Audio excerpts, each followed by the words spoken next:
Please நான் வந்துட்டேன். மணி என்ன 3 ஆயிட்டு 3 ஆயிட்டுனா நம்ம வந்துருவோம். இன்னைக்கு என்ன டாபிக் அப்படின்னு பார்த்தீங்கன்னா, உங்க மதிப்ப பல மடங்கு உயர்த்துற வழிகள் தான். ஏன்னா, சில பேரு எல்லாரையும் மதிப்பாங்க. ஆனா, சில பேர ஆஃபீஸு, ஸ்கூலு, பக்கத்து வீடு, சொந்தக்காரங்க, ஏன் சொந்த வீட்ல கூட மதிக்கவே மாட்டாங்க. ஏன் இப்படின்னே புரியாம முழிச்சுக்கிட்டு இருப்பாங்க. ஏன் ஒரு காலகட்டத்தில நம்மளே அப்படித்தான் முழிச்சுக்கிட்டு இருப்போம். ஒரு கல்யாண வீடுன்னு இருந்தா, அந்த கல்யாண வீட்ல நம்மட்ட வந்து வாங்கன்னு சொல்லிட்டு தூர போயிருவாங்க. இதுவே சில பேர பார்த்தீங்கன்னா, உழுந்து உழுந்து கவனிப்பாங்க. ஏன்டா நம்ம என்னடா பண்ணணும் அப்படின்னு தெரியாத மாரி நம்ம முழிச்சுக்கிட்டு இருப்போம். நான் சொல்றேன் இந்த டிப்ஸ் எல்லாம் நீங்க ஃபாலோ பண்ணீங்கன்னா, ஹை வேல்யூ பெர்சனா நீங்களும் மாறலாம். லைஃப்ல நம்ம வேல்யூ அதிகமாக்க இந்த விஷயங்கள் ரொம்ப ரொம்ப முக்கியம். நான் சொல்றது எதையுமே நீங்க வர வர கேட்க மாட்டேங்கிறீங்க. என்னோட சப்ஸ்கிரைபர்லாம் என்ன பண்றாங்கன்னா, கரெக்ட்டா 2 நிமிஷம் இல்ல 3 நிமிஷம் தான் வீடியோ பார்க்குறீங்க. அதுக்கப்புறம் உங்களுக்கு என்ன பிரச்சனைனே தெரியல. நீங்க பாட்டுக்கு கட் பண்ணி வச்சுட்டு போயிடுறீங்க. இதனால என்ன ஆகுதுன்னா, என்னோட வீடியோ அப்படியே அந்த இடத்துல ஸ்ட்ரக் ஆயி நின்றுது. நான் என்னடா பண்ணேன் அப்படின்னு சொல்லிட்டு கூகுள்ல போய் கேட்டதுக்கு, யூடியூப்ல போய் கேட்டதுக்கு அவங்க அதான் சொன்னாங்க. உங்களுடைய சப்ஸ்கிரைபர் வந்து 2 நிமிஷம், 3 நிமிஷம் தான் உங்களோட வீடியோ பார்க்குறாங்க. அதுக்கப்புறமா ஸ்கிப் பண்ணிட்டு போயிடுறாங்க. ஸோ, அதனால தான் உங்க வீடியோ வந்து வெளில போக மாட்டேங்குதுன்னு சொல்லிட்டு, நல்லா யோசிச்சு பாருங்க செல்லக்குட்டி. உங்களுக்காக தான் நான் முக்கியமான கன்டென்ட்டா எடுத்து எடுத்து போட்டுட்டு இருக்கேன். பட் நீங்க அத வேல்யூ பண்ணவே மாட்டேங்கிறீங்க. ஸோ, அதனால தான் இன்னைக்கு வேல்யூ பத்தியே நான் வீடியோ போட வந்துட்டேன்.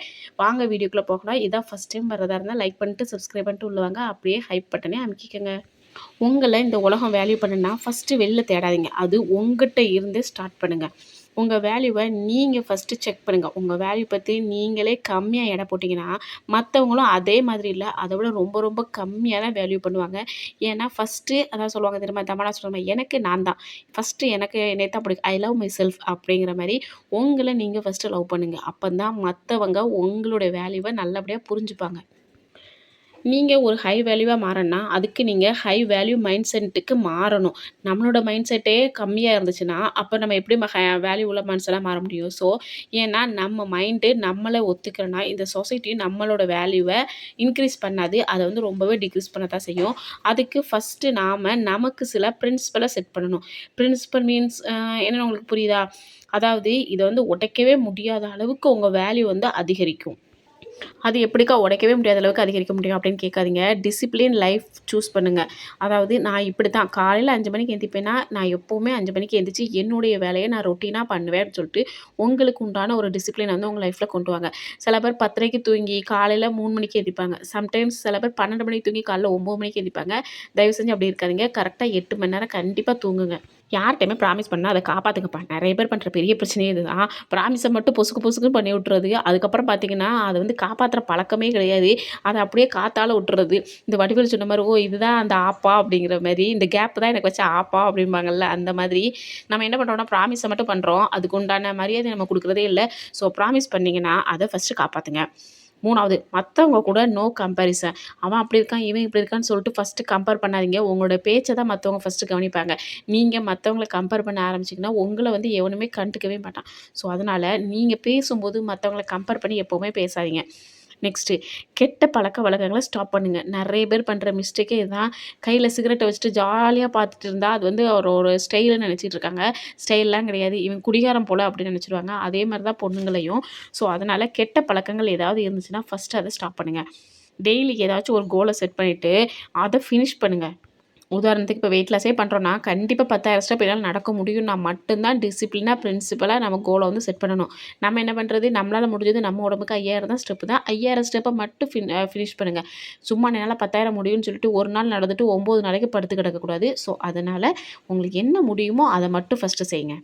அப்புறம் பாருங்க, இந்த ரூல்ஸ் உங்கள பல மடங்கு உயர்த்தும். உங்களோட பார்வையில உங்க ரெஸ்பெக்ட் அண்ட் வேல்யூ அதிகமா இருக்கும். சோசியல் வேல்யூல அதிகமாக்கு 2வது சரிங்களா? அதாவது எந்த ஒரு வேலையிலுமே 90% சக்சஸ் அவங்க எடுத்து வைக்கிற ஸ்டெப்ல தான் இருக்கும்.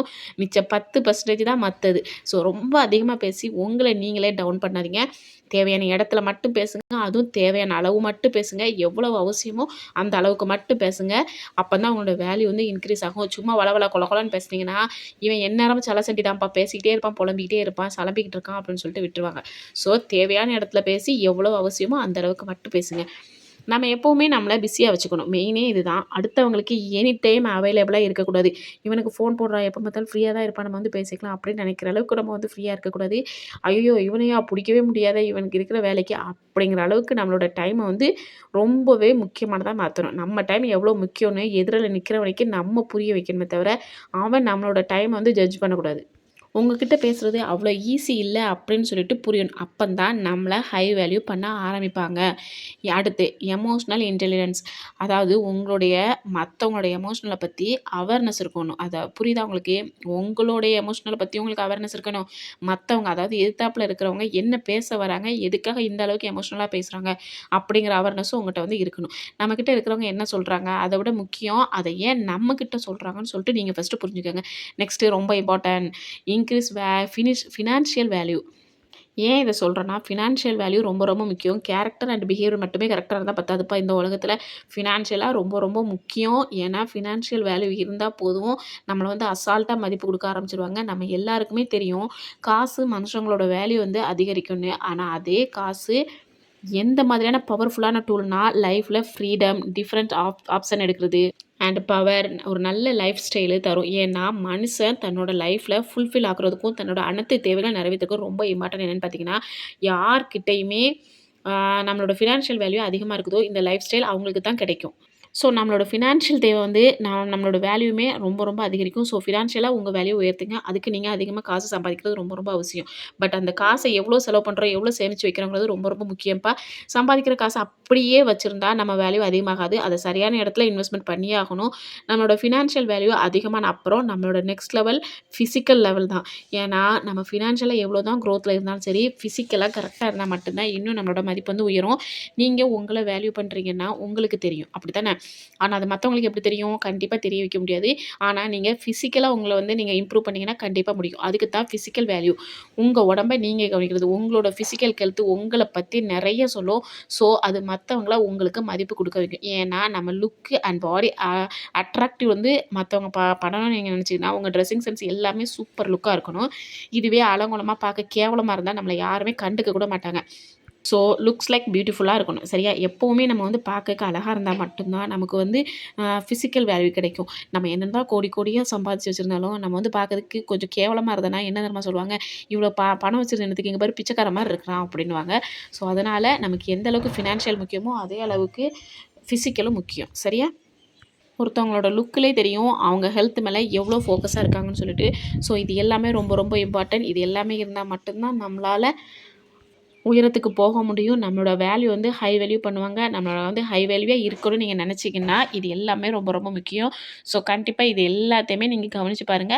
இதில ஒவ்வொரு ஸ்டெப்புமே நான் யோசிச்சு உங்களுக்கு புரியிற மாரி தான் நான் எழுதியிருக்கேன். ஸோ, வீடியோ புடிச்சா லைக் பண்ணுங்க, ஷேர் பண்ணுங்க, கமெண்ட் பண்ணுங்க, சப்ஸ்கிரைப் பண்ணுங்க. டேக் பண்ணியிருக்கிற பொருள் உங்களுக்கு ஏதாவது தேவைப்பட்டுச்சுன்னா, நீங்க ஆன்லைன்ல பர்ச்சேஸ் பண்ணிக்கங்க. ஓகே. டாடா. பை மா.